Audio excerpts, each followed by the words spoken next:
Deixa eu voltar agora a conversar com a advogada Lígia Marrocos, né? O assunto de hoje no quadro Seu Direito é demissão. Então, chegue pra cá pra gente continuar aqui conversando. Vamos soltar aí mais uma tela, né? Pra você que tá pegando o bonde andando, a gente tá trazendo alguns questionamentos que ficaram no programa da semana passada, porque esse é um assunto que rende muitas dúvidas. O José diz que foi demitido, né, e estava no aviso prévio. Quando faltavam 2 dias para terminar o aviso, ele sofreu um acidente de trabalho. Como é que fica essa situação, doutora? Essa é uma das mais delicadas, hein? Porque quando o empregado está no aviso prévio, ele já sabe que vai ser dispensado. Ele está ali cumprindo aquele período só no aguardo da extinção mesmo do seu contrato para que ele possa não mais ir trabalhar e me procurar outro emprego, enfim. O que acontece aqui? Infelizmente, a situação desse telespectador não é o melhor dos cenários. Para que haja a estabilidade pelo acidente de trabalho no curso do aviso prévio, é preciso que ele tivesse aí pelo menos mais 15 dias. Porque o empregado só é estável se ele recebe o benefício previdenciário acidentário, a gente falou a semana passada também, que é o B91, e ele se afasta por mais de 15 dias. Então, se ele estivesse cumprindo um aviso, por exemplo, de 45 dias, 30 dias, a depender do curso do contrato de trabalho, quanto tempo ele passou trabalhando, e aí sim existiria a possibilidade dele sofrer o acidente e ainda ter ali mais 20 dias de aviso, 15 dias de aviso, recebendo o benefício previdenciário, se afastando por mais de 15 dias, é estável e não poderia ser dispensado, ainda que o acidente tivesse ocorrido no curso do aviso prévio. No caso do telespectador, só faltavam 2 dias para terminar o aviso prévio. Infelizmente, não há estabilidade no caso dele. Certinho. A gente passou aqui uma pergunta, né? E teve um errinho de digitação na tela. A nossa telespectadora disse que estava há 20 anos trabalhando em um órgão público.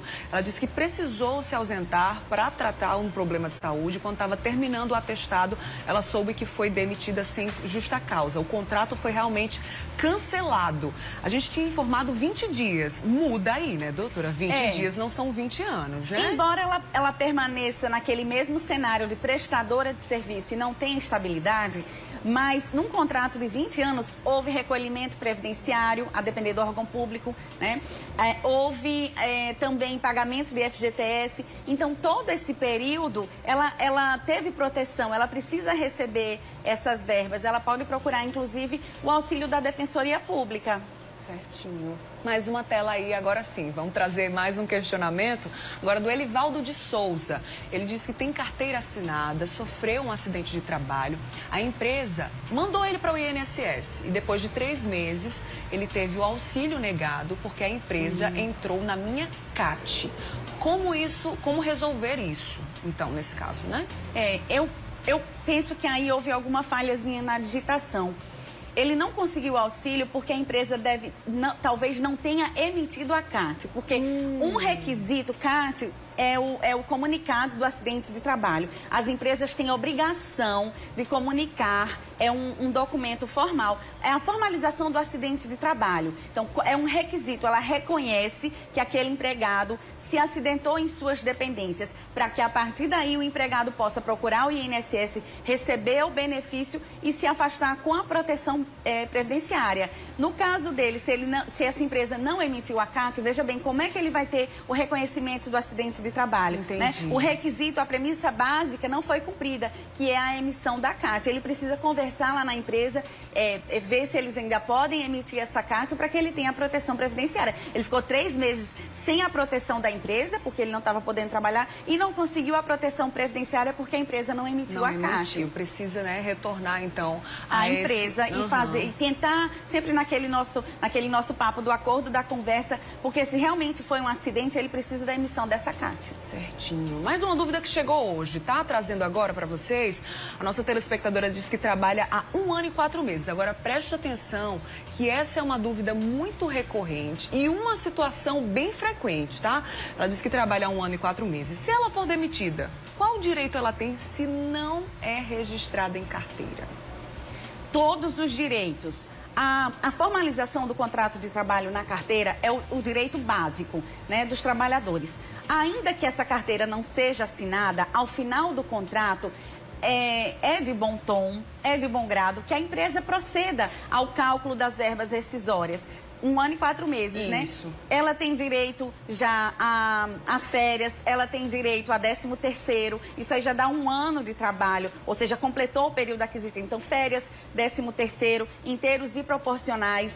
Não é só o fato de que a carteira não foi assinada que tira dela o direito de receber, entendeu? Certo. Inclusive, se a empresa tiver de boa fé, pode fazer esse registro retroativo na carteira, para que ela não perca. E ainda tem o recolhimento do INSS e do FGTS do período inteiro. O ideal aí é fazer um acordo. Tá, e se nesse caso a empresa se negar, né, já que a carteira não foi assinada, ela precisa ir até algum órgão público, entrar na justiça? Aí é a justiça. Aí é a justiça, sim. Lembrando que na justiça existe o que a gente chama de jus postulandi, que é o direito que o empregado tem de ir até a justiça. Às vezes ele não tem condição de arcar com um advogado, ele pode ir à justiça, a uma vara do trabalho, e faz lá o que a gente chama de reclamação a termo. Chama o servidor, explica para ele o que é o servidor público da vara, o secretário, explica para ele o que aconteceu, ele reduz aquela reclamação a um termo e já apresenta ali em forma de ação para o juiz apreciar o pedido.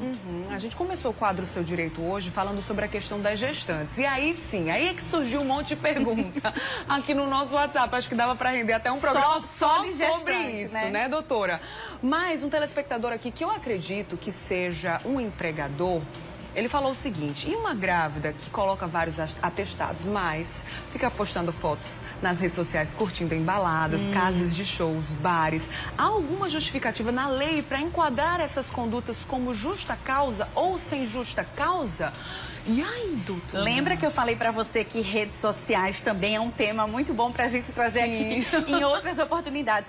Gente, esse caso do telespectador que é o empregador é super comum na Justiça do Trabalho. A gente vê uma semana sim e a outra também decisões em que, com prints de redes sociais ou mensagens de WhatsApp, os empregadores das empresas conseguem provar que, embora aquele empregado tenha apresentado um atestado médico, e aí não necessariamente gestante, acontece com empregados que na Covid aconteceu muito, estava com suspeita de Covid ou estou adoentado, não vai trabalhar, um atestado de 5, 6 dias e até os 14 dias a empresa tem que arcar. E quando vê, tá na balada, tá na praia, né? E esse cenário é muito propício para a empresa. Se o empregador tem prints, tem toda essa comprovação, ele pode aplicar a justa causa e a Justiça do Trabalho tem mantido essas justas causas constantemente. Porque é má fé. Né? Como é que o empregado alega que está doente, a gestante está apresentando diversos atestados e está na praia ou está na balada? É um contrassenso. E aí é um mau procedimento, quebra a confiança. Lá de uma das entrevistas que eu já dei aqui também, a confiança que é o elemento básico, primordial, que forma a relação de emprego. Como é que você mantém nos quadros da sua empresa uma empregada em quem você não confia mais? Né? Aí rompe o contrato de trabalho por justa causa. Muito bem, doutora Lígia. Vou deixar aqui o Instagram dela, que inclusive tem conteúdos não somente para a população em geral, mas voltado também para os advogados, também, né, doutora? Falo para os advogados, falo para os empregados, os empregadores, no @Lígia Marrocos. Tá certo. Muito obrigada pela Eu participação. Até a próxima. Temos muitos temas por vir, né? Temos sim. Um abraço para você. Boa quarta-feira. Obrigada. Um cheiro. Muito bem. Chegue para cá.